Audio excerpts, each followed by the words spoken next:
Allez, salut tout le monde, on se retrouve aujourd'hui en ce beau vendredi. J'espère que ça va bien de votre côté. On va parler de Bitcoin, on va parler des alts, on va parler du dip. Est-ce que c'est le bon moment pour acheter le dip ou pas? Le fameux buzz de dip en tendance haussière à chaque fois qu'il y a une baisse. On avait parlé lors du live la dernière fois de ce gros niveau encore une fois qui voilà, une fois qu'on avait mis chien en haut, l'objectif c'était d'aller chercher le bas. C'est ce qu'on a fait, donc on y reviendra aussi. Et évidemment, on va faire un petit point rapido sur les dernières news du jour et d'hier. Et puis on attaquera ensuite bien sûr directement sur la partie trading. On a PayPal qui avait quand même 600 millions de dollars en crypto fin d'année. C'est quand même pas mal selon le rapport qu'ils ont déposé auprès de la SEC. PayPal, c'est vrai que j'avais oublié, mais ils ont commencé à accepter les cryptos. Sinon, voilà, ce que je voulais aborder, c'était surtout le côté régulateur, qui sent vraiment pas bon la SEC, qui se mêle, j'allais dire, pas de ce qui ne la regarde pas, parce que ils regardent selon elle-même. Mais ouais, il y a plusieurs boîtes qui ont dû arrêter le staking, qui vont sans doute arrêter dans le futur. Il y a pas mal de boîtes qui sont sous surveillance, notamment par le régulateur new-yorkais du côté de Paxos, qui émet le BUSD, donc le stablecoin de Binance, qui représente énormément de leur trésorerie. Il pourrait être amené à disparaître, malheureusement. Donc c'est une affaire à suivre très sérieusement. C'est vraiment la fête chez les régulateurs en ce moment. Bon, il y a Paris Hilton qui fait un métaverse de dating sur Sandbox, mais bon, c'est pas une grosse info, je pense pas. Je pense que ça va bider. Local Bitcoin, je sais pas si certains connaissent, c'était un exchange qui permettait du P2P, donc du peer-to-peer, donc d'échanger de la crypto en physique entre particuliers. Donc c'était quand même bien pratique. Qui ferme, non pas à cause des régulateurs pour le coup, mais à cause du bear market. Ils ont tenu 10 ans, mais visiblement, là, ce n'est plus possible. Voilà, c'est là où je voulais en venir. Kraken qui doit payer 30 millions de dollars d'amende à la SEC pour avoir proposé du staking crypto sans enregistrement. Je crois que c'est Coinbase aussi qui est... je reverrai peut-être plus tard en bas le tweet, qui se pose des questions parce que la SEC considère du coup Ethereum comme valeur mobilière maintenant qu'il a un proof of stake. Un peu compliqué, mais là du coup, voilà, Kraken a dû payer une belle amende. Ils vont devoir retirer les produits de staking. Alors, on soit bien d'accord, le staking n'est pas interdit. Alors, ça concerne les Américains.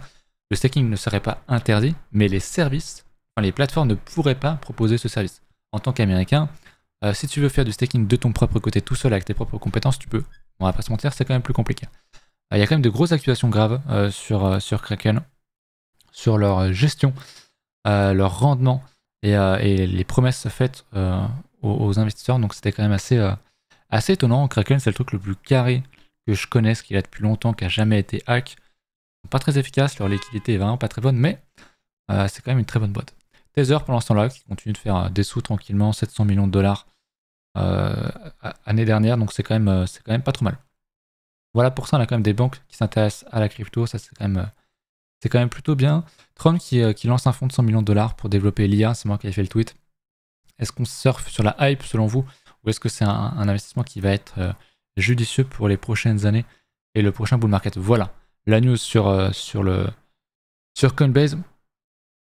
Ce que je vous disais, hein, la SEC qui considère maintenant Ether comme une valeur mobilière. Donc je vais pas rentrer dans les détails, mais il démontre que en fait non, ce serait pas forcément une valeur mobilière parce que si, parce que ça. C'est un peu compliqué. Je sais pas si c'est lui qui en détaillait le plus, mais j'ai vu l'argumentaire. Je suis pas un grand pro là-dedans, donc je ne m'y aventurerai pas. Mais il faut savoir que le stacking d'Ether sur Coinbase, c'est quand même 13% du stacking d'Ether au total, ce qui est quand même énorme. Donc peut-être que Ether se verra un petit peu chamboulé quelques temps là-dessus. Voilà pour ça, on va arrêter là-dessus, on va passer du coup à la SEC qui s'attaque au Crypto Advisor. La SEC en ce moment, c'est pour ça que je te disais tout à l'heure que c'était quand même la fête niveau régulateur, parce qu'ils sont quand même assez acharnés en ce moment. On passe sur les graphiques, vous le savez, on a dump, on a cassé le niveau, on a un Fear and Greed Index qui est assez neutre, 48. On n'était pas non plus très élevé quand on était au top ici, on a fait un top je crois à 60, 61, donc on a encore, selon moi, du fuel pour aller beaucoup plus haut, c'est pas tant le problème, loin de là. Bon, aujourd'hui c'est une journée assez rouge, comme vous pouvez le voir, le marché prend quand même assez cher. Même sur la semaine, il fallait bien que ça arrive à un moment donné ou à un autre. On a quand même quelques irrésistibles gaulois, notamment côté IA et Big Data, donc AGX et GRT qui sont quand même pas mal. Après, on prend les choses avec un regard un peu plus large. Ce mois-ci est quand même très bullish, le mois de janvier aussi. Donc j'ai envie de dire, tout se passe plutôt bien. On va regarder du coup précisément ce qui nous intéresse, qui est donc Bitcoin en hebdo pour l'instant. On a un gros pump, je vous l'ai déjà dit, je pense qu'on est sur un bottom ici, ou à minima sur une structure de bottom, même si on était amené à faire un truc comme ça, tu vois. Je pense qu'on est globalement sur une structure de bottom. Donc pour moi, c'est à fond l'investissement. Vous savez, j'ai toujours mon dessin sur Bybit, on y reviendra dimanche. D'ailleurs, je serai peut-être en live, pas ce soir, demain ou dimanche, je vous le redirai. Mais je kiffe de plus en plus les lives, il y a du monde et c'est très sympathique. Donc n'hésitez pas à venir, ça se passe en description, comme d'habitude. Du coup, je disais sur BTC, j'exclus pas du tout qu'on aille chercher les 30K, voire même un peu au-delà, dans les prochains mois, idéalement aux alentours de mai, tu vois. Comme c'est souvent ce qui arrive, mai-juin, dans ces eaux-là, admettons. Pour dump un peu, construire jusqu'où est-ce qu'on ira, je sais pas trop. Et puis ensuite on a la Ving et on repart quelques semaines / années après. Mais on est à mon avis quand même sur un bottom de cycle ou très proche de l'avoir. Donc maintenant la question c'est comment est-ce qu'on rentre. Pour ceux qui ont raté le pump ici, on a fait une correction de 10%, ce qui peut paraître énorme. Bon, les alts, il y en a des alts qui ont pris moins 30, moins 50, moins 70%, j'en ai déjà vu. Mais en fait, on a même pas retouché le premier niveau intéressant qui est le 38.2. Donc c'est quand même très très compliqué pour moi, pour ceux qui n'auraient pas commencé du DCA dans toute cette structure ici. Mais si on regarde le H4, du coup, bon, là, on a refait un nouveau dump d'ailleurs, je viens de voir ça. On est dans le Vegas H4 de suivi de tendance, donc pour un swing, ça peut être intéressant. Pour un investissement long terme, je serais peut-être pas aussi sûr et certain, même si en vrai, tu achètes quand même très bas si tu l'achètes ici à 20K, que tu le vends à même 60K ou 100K sur un ATH, ça me semble quand même très très bon. T'achètes pas non plus une hystérie folle sur le marché après un 500% en hebdomadaire, tu vois ce que je veux dire. On est quand même assez loin de ça. Moi je suis quand même content qu'on ait enfin cassé ce niveau-là, que j'évoquais depuis longtemps. On est sur des niveaux structure, on est dans le Vegas H4, donc je surveille ce qui se passe, je vois pas de divergence. C'est ce que je disais sur Twitter, soit on casse, on réintègre très vite, et à ce compte-là, il y a un bon coup à jouer, sinon il faudra attendre qu'on structure en bas. Donc j'attendrai qu'on fasse quelque chose, une structure, une divergence, un truc pour éventuellement racheter. Et puis si on l'a pas et qu'on finalement réintègre quand même, eh ben j'essaierai de voir là-dedans pour voir des structures. C'est pas, c'est pas moins bien d'acheter plus haut, si t'as plus de certitude, que d'acheter plus bas à un meilleur prix. Parce que le risque reward serait pas forcément le même, et les gains non plus. Donc achetez quand vous êtes sûr, quand vous avez votre setup, et les choses se passeront très bien. On est sur cette structure-là, comme j'ai dit. Alors juste sur ce mouvement-là, on doit être sur un 50, 61.8 de retracement, je pense. Peut-être un peu au-delà. On est sur un 61.8, peut-être que je pourrais... Non, je vais le mettre ici. On est sur un bon niveau, donc techniquement, c'est une zone qui est intéressante pour acheter tout ça. Hein. C'est un peu l'order block, hein. Si je passe en daily, je pense qu'on a... On est un peu en dessous de l'order block. On pourrait push, pourquoi pas, sur le 78.6. Si on casse le 78.6 et ce niveau-là, je pense qu'on ira sans doute plus bas. Donc j'attends. Pour l'instant, pour moi, il n'y a pas de signal. Je suis rentré dans une alt qui avait un beau setup malgré tout. J'ai renforcé une alt qui était le unique. C'est un shitcoin, je vous préviens tout de suite. C'est un vieux truc que je traînais, que j'avais acheté par là. J'ai fait un bon gros average down pour le coup, qui fait une très très bonne structure. Donc on pourrait avoir ici un potentiel double bottom. Mais ce que j'aime bien, c'est qu'à l'intérieur, on est en train d'en faire un. Donc je l'ai acheté ici à peu près au cours actuel. J'ai renforcé, je l'avais déjà. J'ai juste doublé la position. Tout simplement, c'était un petit bag. C'est un bag un peu plus important aujourd'hui.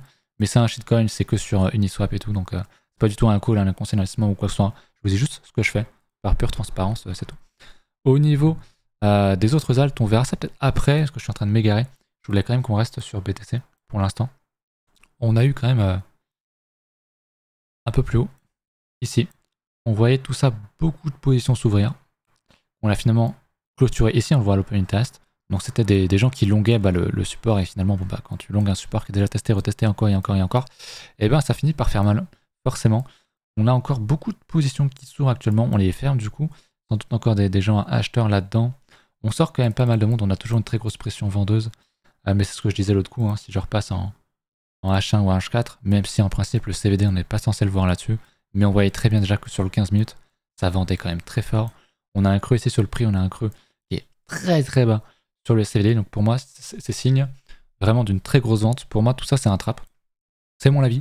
Je pense qu'on trouvera un bottom dans cette zone là, comme j'ai déjà dit, et que c'est à mon sens une très bonne opportunité d'achat. Encore une fois, c'est pas du tout un call ou quoi que ce soit, c'est mon avis. Peut-être qu'on a un top ici et qu'on n'y reviendra pas avant 3 mois et qu'on ira avant retester 15K, je sais pas. Peut-être que je me trompe, peut-être qu'on va encore pousser encore plus dans la pression vendeuse. Je sais pas, mais moi je vois en tout cas beaucoup de pression vendeuse, beaucoup de non-engagement dans le marché crypto, beaucoup de gens, j'en parlais l'autre coup justement, des gens qui avaient l'impression de rater le train quand même, mais il n'y en a pas non plus énormément. Donc Donc je pense qu'on a encore des choses à faire, on a encore un momentum à jouer sur BTC, à mon sens. Voilà. Est-ce qu'on a regardé un petit peu tout ce que je voulais par ici? Je crois bien que oui, on va retourner du coup. Non, j'ai oublié ça. Je savais bien que j'avais oublié ça. Au niveau des niveaux de liquidation sur Kingfisher, il y a quand même des gros niveaux à 23K. Il y a pas mal de niveaux, hein, si on redescend jusqu'à 18K, donc c'est pas impossible non plus qu'on y retourne. Si on va à 18K, c'est 18K, 18K. C'est bon, ici c'est quand même très bas, mais finalement ça nous ferait un retest de cette structure-là. Je pense pas qu'on le fasse aussi vite. Moi je pense vraiment qu'on devrait faire traîner le truc, aller plus haut et ensuite, voilà, recte des gens. Casser un gros plus bas qu'on aurait posé ici pour ensuite revenir retester ce niveau pour repartir derrière, admettons. Donc je pense pas qu'on y aille tout de suite. Généralement quand on a un momentum haussier, je vous l'ai déjà dit, j'ai repassé peut-être sur du daily, c'est peut-être un peu plus simple à visualiser. Quand on a un momentum haussier, c'est souvent très fort, très rapide. On ne laisse pas les gens rentrer, ou très rarement. Ce que je disais, on l'a quand même pas retracé 38.2, donc pour moi on pourrait s'approcher de ce niveau. Et je doute vraiment qu'on fasse un truc plus profond à 50, 61.8. On fasse une belle structure et hop, on repart, on reconstruit. C'est possible, il y en aura à un moment donné, forcément. Mais généralement, quand on a un momentum très fort, on monte, on retrace un petit peu, on remonte, on retrace un petit peu, on remonte. Et puis quand tout le monde a FOMO, quand ils achètent la prochaine cassure, en fait, hop, on a un top. Et là, on va dump, on va reconstruire quelque chose finalement sur des gros niveaux qui sont beaucoup plus bas. Donc, c'est ce que j'ai expliqué en live. On a le temps, ne pas FOMO. Faites ça bien, DCA petit à petit, sur les alts qui vous intéressent, sur Bitcoin si ça vous intéresse. On n'est pas encore trop haut, pour moi c'est pas non plus un niveau démentiel pour acheter long terme. Hein. On a entre guillemets, on est juste sur un plus 35%, c'est énorme, voilà, c'est quand même les cryptos, c'est quand même très volatile. Mais concrètement, on est encore très très loin des niveaux. Voilà, y a des gens, si on va à 30K, 50K, ils vont acheter ici en mode FOMO, c'est bon, c'est un investissement long terme. Alors que bon, on était à 15K à un moment donné. Bref, voilà où je voulais en venir. J'ai pas regardé les commentaires, je vous avoue, je sais pas si vous m'avez parlé d'alt dans les commentaires, donc on va regarder. Je sais que beaucoup étaient intéressés par le LTC, notamment sur Twitter. Donc le LTC qui a son halving qui approche, donc forcément les gens sont intéressés, se disent que c'est forcément une bonne opportunité. On approche quand même beaucoup du halving, je pense qu'on ira plus haut d'ici le halving, donc pour un swing, si on revient sur ces niveaux-là, si je passe en daily ou en 3 jours, on a sans doute un bon support dans ces eaux-là pour choper un bon swing. Si on revient sur le 50% par exemple, je sais que c'est mon niveau préféré avec le 61 point, tout ça sera une très bonne zone. Si on a un setup là-dedans, je dirais oui pour un swing, on achète là-dedans, on met un stop plus bas, et puis on va aller viser le ratio de retracement de Fibo un peu au-dessus. Pour l'instant, on galère, enfin on repousse le 38.2. Pour moi, 50% avant le halving, c'est possible.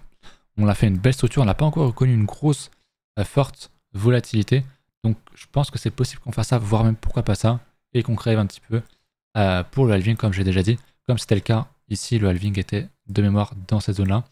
On monte quand même assez violemment. Je pense que techniquement, on pourrait être sur un niveau par ici ou par ici, tu vois. On pourrait avoir un petit retracement avant, entre guillemets, dernier coup de rein.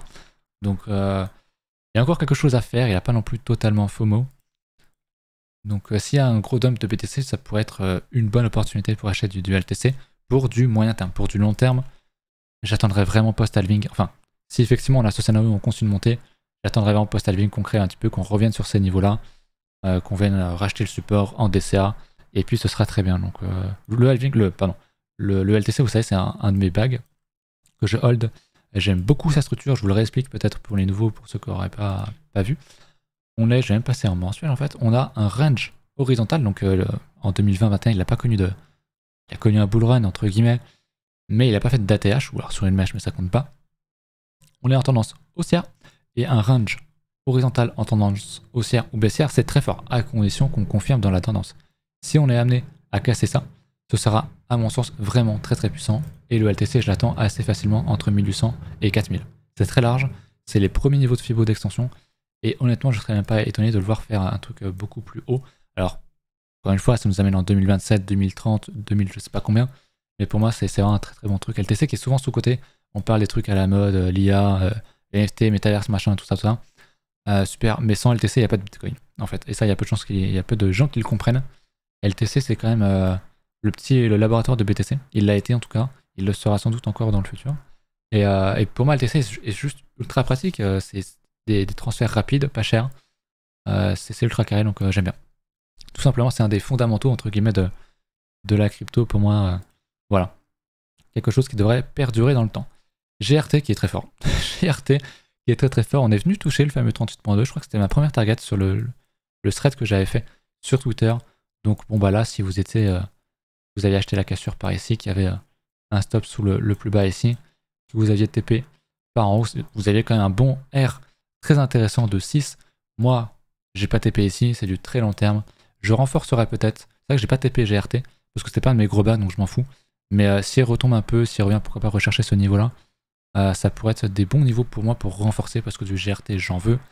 C'est très intéressant. J'aimerais aussi aller beaucoup plus sur d'autres choses, type Agix. Mais comme je dis en stream, hors de question, même si je crois assez fort qu'on puisse avoir une vague IA lors du prochain bull market, hors de question que je chasse un truc comme ça en hebdo. Je suis en log, mais en linéaire, ça ressemble à ça. Hors de question que j'achète ça. On va attendre bien tranquillement, on a plus d'1 an avant le halving, on va attendre bien tranquillement qu'à un moment donné, on crève et qu'on vienne rechercher ces niveaux-là pour repartir derrière. Okay, donc on se presse pas, on fait ça intelligemment et ça devrait plutôt bien se passer. Pareil pour les autres, hein, le man est dans la même situation, le numéraire un peu moins, il est moins pump, mais voilà, par exemple, j'avais du DPC, j'ai dit en stream, j'ai TP sur le 61.8, un peu au-dessus, donc je suis assez content, j'ai tout TP. Je sais pas si j'ai dit en vidéo, mais je crois pas, j'avais un autre truc IA également qui était, alors c'est pas ça, il était au-dessus, my bad, qui était donc le BDP, j'ai sorti 70%, un peu au-dessus du prix actuel sur la résistance rouge. J'attends la clôture hebdo qui aura lieu donc ce dimanche, dans 2 jours et 8 heures. Si on close au-dessus, je garde, quitte à avoir un stop loss ici à quand même sortir. Et puis si on close en dessous au prix actuel dans la résistance, je pars totalement de la position parce qu'on a fait quand même, je prends pas l'exact plus bas, je prends les clôtures, mais on a fait quand même 4700%. C'est digne d'un vrai bull market, d'un vrai bull run. Donc tranquille.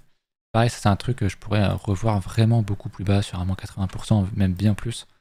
Si je prends le top, si on revient retester cette petite structure là, c'est moins 95%. Ça fait peut-être beaucoup, mais c'est un shitcoin et c'est largement possible. Ok, donc je sais pas si vous avez d'autres alts qui sont dans cette situation là, mais voilà un petit peu ce que je pense personnellement. J'ai acheté du DYDX qui reteste actuellement, qui fait pas, il n'y a pas de très bonne news actuellement. Je crois qu'il y a un problème avec les API. Ça a passé des ordres que les utilisateurs n'avaient pas demandé. Moi j'en ai acheté un petit peu plus haut, sur la cassure, un petit peu en dessous de la cassure, enfin de la clôture pardon, à peu près à 2,7, 2,8. Donc j'attends, c'est un back long terme, encore une fois on a une très très grosse structure qui est très intéressante. Comme j'ai déjà dit, bah, peut-être qu'on va réintégrer et tant pis. Je rachèterai le bas du range ou si on casse, la réintégration pour moi sera un très beau signal parce que finalement on aura eu une déviation, une seconde déviation. Comme je le dis, je le pense et je le redis, je pense que autant sur BTC que sur les alts, en tout cas sur les gros alts, pas forcément sur les méga shitcoins, mais quand on a un minimum de structure ici, je pense vraiment qu'on est sur des bottoms de structure sur les alts comme sur BTC. Donc c'est pas grave si j'achète ici et que en fait bah, je me prends à un moment donné à moins 60%. C'est énorme moins 60%, mais je suis prêt à l'encaisser. Parce que derrière, eh ben, je pourrais le vendre à plus de 600% et si on fait un ATH, voilà, il y a moyen de faire un x10 là-dessus. Je pense assez entre guillemets facilement, même si j'aime pas ce terme-là, parce que c'est les cryptos, parce que c'est pas une. Bon, DYDX pour le coup est assez capitalisé, mais je pense que faire x5 là-dessus est pas du tout déconnant si on fait ça bien. Voilà. Voilà pour ça. On va quand même regarder notre ami Ether. J'aime quand même bien le faire à chaque vidéo. Le sushi qui a une très bonne structure, potentiellement comme le Link. Il n'a pas encore cassé. Donc c'est du FOMO. Enfin, si on achète maintenant. Idéalement, il faudrait attendre la cassure ou racheter à plus bas. Je voulais vous parler du coup, je disais, de notre ami Ether, qui est très fort, qui est plus fort que Bitcoin, figurez-vous, en ce moment, qui dump moins. Il n'a pas fait de clôture au-dessus de ce plus haut, malheureusement, en hebdo. J'attendrai vraiment qu'on change vraiment de dynamique. Peut-être qu'on reviendra chercher ce niveau-là, qui à mon sens pourrait être une bonne entrée. Cette zone-là, pour moi, serait une bonne entrée s'il y a setup, à condition que ce soit bien fait, bien sûr, pour aller chercher un plus haut derrière. Mais voilà, on est sur une structure ici depuis mai dernier, en hebdo. Donc, parce qu'on va faire exactement, et c'est pas impossible pour moi qu'on ait ici un bottom et qu'on reparte derrière. Donc, il y a potentiellement de bonnes entrées long terme ici sur notre ami Ether qui est quand même pas mal. On va regarder en daily quand même, je suis assez curieux. Mais ouais, voilà, par exemple, lui, il n'a pas cassé son plus bas ici. Là où Bitcoin est déjà ici, concrètement. Donc Ether fait un petit peu de résilience et c'est bien pour les alts de voir ça. Preuve en est, si je passe sur la paire BTC, eh ben, il n'est pas du tout ridicule. Il se porte plutôt bien, ça reste haussier pour l'instant, alors que Bitcoin n'est absolument pas haussier actuellement en daily. Enfin, il est très haussier, mais je veux dire, on a fait un plus bas, alors qu'ici, non. Donc si on fait quelque chose comme ça, ça pourrait être potentiellement très très haussier. Donc c'est à suivre, c'est pour ça que les alts, je m'y intéresse énormément. Je ne sais pas encore une fois quand est-ce qu'on va casser cette résistance sur Ether BTC, mais quand on va la casser, il y aura vraiment un grand switch un grand déclic sur le marché et l'argent ira fortement dans Ether, parce que c'est quand même la paire Ether BTC, mais aussi dans les autres alts. Et je pense vraiment qu'on pourrait voir un grand mouvement que j'attends depuis longtemps. Je vous l'évoque depuis longtemps, ce grand mouvement. Hein. Stochio est là depuis 2021. On est en 2023, j'en parle, on l'a toujours pas cassé, mais le scénario n'est pas du tout aboli, entre guillemets. On est toujours dans ce scénario-là où la Bitcoin dominance, c'est pareil. Hein. On est ici depuis 2021, pardon. Depuis mai 2021, ça fait 2 ans, quasiment. Bon, on n'a toujours rien fait, on n'a pas vraiment invalidé le scénario, on n'est pas allé beaucoup plus haut, on n'est pas allé plus bas. Donc on attend, on a fait une déviation ici, une seconde là. Je pourrais même d'ailleurs retracer le support ici, comme ceci. Et c'est sans doute quelque chose qu'on va casser à un moment donné. Donc j'attends. Mais quand on va casser ce niveau-là, je ne peux pas dire que je suis sûr, bien sûr, on peut jamais être sûr, mais il devrait se passer vraiment quelque chose. Je pense vraiment que, un peu à la manière des marchés tradis, on ira peut-être les voir tout à l'heure si j'ai le temps, où quand il y a une crise, on va pas forcément parler de crise sur les cryptos, mais quand il y a une crise où l'argent, les actions ou d'autres actifs est vendu pour se transformer en dollars, mais à la même manière que quand tout se porte bien sur le marché, l'argent part du dollar, donc c'est du fiat qui part en fait dans les actions, et sur le marché crypto, quand le marché se porte bien, l'argent, bien sûr il y a le dollar qui a son rôle à jouer, il va dans les cryptos, mais c'est d'abord BTC, et ensuite quand le marché est vraiment conciliant, l'argent part de Bitcoin pour aller sur le risque, sur Ether, sur les alts, etc. etc. Et ce phénomène-là, pour moi, on le verra quand on cassera ce niveau des 39% de la dominance Bitcoin. Encore une fois, il y a de plus en plus d'offres sur le marché. Donc, ce graphique tend vers 0. Il n'ira pas à 0, c'est impossible que Bitcoin représente 0% du marché. Mais à lui seul, il représente 43% du poids du marché crypto. C'est monstrueux, un seul actif qui fait ça. Je suis quasi persuadé que dans 15, 20, 30 ans, on sera peut-être en dessous de 10 en fait. Parce que vraiment, même un actif qui représente à lui seul 10% de son marché, ça reste monstrueux en fait. Si tous les autres sont en dessous. Parce qu'il y en a de plus en plus. Il y a de plus en plus d'offres, et ce qui est très bien. Et du coup, ce graphique tend vers 0. Il va pas tomber à 0, mais il tend à vraiment tomber dans le temps. Bien sûr, il y aura des grandes phases où il va remonter, notamment en bear market, parce qu'il n'y aura plus que Bitcoin. L'argent, encore une fois, va partir des altcoins, du risque, pour aller dans BTC et le dollar, mais dans le BTC dans ce cas-là. Et donc, moi, je pense qu'au prochain cycle, prochain bull run, on peut tout à fait être dans les 20 ici. Voilà, c'est mon niveau d'extension. Je pense que ça peut être une très très bonne target, tout simplement. Voilà pour ça. Est-ce que je voulais parler d'autre chose? Oui. On va parler un petit peu du marché tradi. Enfin, si on regarde l'ESP, donc les actions américaines, bien sûr, il rejette pour l'instant son niveau et on l'a cassé, on l'a pris sur mèche techniquement. J'aime pas trop ça, j'aurais préféré qu'on on aille un peu plus haut. Mais bon, ça reste haussier, très largement. Pour ne plus être haussier, pour moi, il faudrait vraiment qu'on casse ce creux-là, maintenant. Donc si effectivement on est amené à faire quelque chose comme ça, ok. Ça sentira pas bon sur les cryptos. En attendant, on a encore de la place pour structurer, repartir derrière, ok. Donc on a le temps. On pourrait tout à fait casser ce niveau-là. Si on casse ce niveau-là assez rapidement, ça serait quand même très haussier. Donc très bon pour Bitcoin et les actions, les cryptos, tout ça, les actifs à risque de manière générale. Le dollar, lui, du coup, remonte. C'est ce que je vous évoquais. Malheureusement, je m'attendais à une remontée quand même sur ce niveau-là. On l'a un petit peu push pour remonter. Donc c'est pour ça que je ne serais pas étonné que le dollar remonte. Pourquoi pas vienne prendre ces hauts-là, prendre de la liquidité et retomber pourquoi pas derrière. Mais effectivement, je ne suis pas trop fan de ce que je vois ici. En hebdo, on close pile sur le support. On prend la liquidité en dessous, super. En mensuel, c'est ce que je disais malheureusement en stream, c'est que on est dans le support, on tient le support en mensuel. Il faudrait vraiment qu'on casse, pas juste sur une mèche, mais qu'on casse en clôture ce support en dessous pour nous dire ok, c'est reparti, la fête va revenir sur le marché crypto, sur le SP, tout ça. Mais si nous fait ça, on va le sentir passer très fortement sur le marché crypto. Parce que pourquoi si le dollar pump, c'est que l'argent sur les riscon, ça porte bien son nom, donc sur les actifs à risque, sur les actions, sur les cryptos, sort, est vendu pour aller dans le dollar. Donc si on a ça, c'est pas très très bon. Après, on pourrait faire un gros range là-dessus pour enfin casser en 2024 et effectivement avoir un bull market sur Bitcoin et l'ESP, etc. Et donc ça se traduirait par une baisse assez forte du dollar potentiellement. Donc voilà pour ça. Je pense que j'ai abordé à peu près tout. L'or est toujours assez fort. Il retrace. Idéalement, j'aimerais bien le revoir, allez, on va dire sur un 61.8 de retracement. Donc à 1739, peut-être que j'en prendrai en token. Ça pourrait être intéressant avec du levier si c'est possible, je sais pas trop, il faudrait que je regarde ça. C'est quelque chose qui pourrait m'intéresser. Les GAFAM font quand même de belles structures, hein. Je vous ai déjà montré Microsoft. Je vais enlever les dessins pour bien vous montrer, mais on a vraiment un très très beau double bottom ici qui se construit. C'est de l'hebdomadaire, ça prend du temps, mais c'est quand même pas mal. Apple qui fait un V-bottom en prenant la liquidité, ce qui est très bien. J'aime beaucoup ça. Il nous fait un equal high ici, donc ce que j'appelle une LP de mon côté. Donc une liquidity pocket sur 2 mèches, c'est quand même pas mal, c'est souvent des niveaux qu'on va casser. Ça peut prendre du temps, on peut repousser ces niveaux-là un certain temps. Avant d'aller le casser, c'est pas un souci. Meta qui est très très fort. Meta, frais, V-bottom. Pour acheter ça, j'aimerais au moins qu'on vienne sur le 50%, 50-61.8. On a une belle structure ici, donc oui.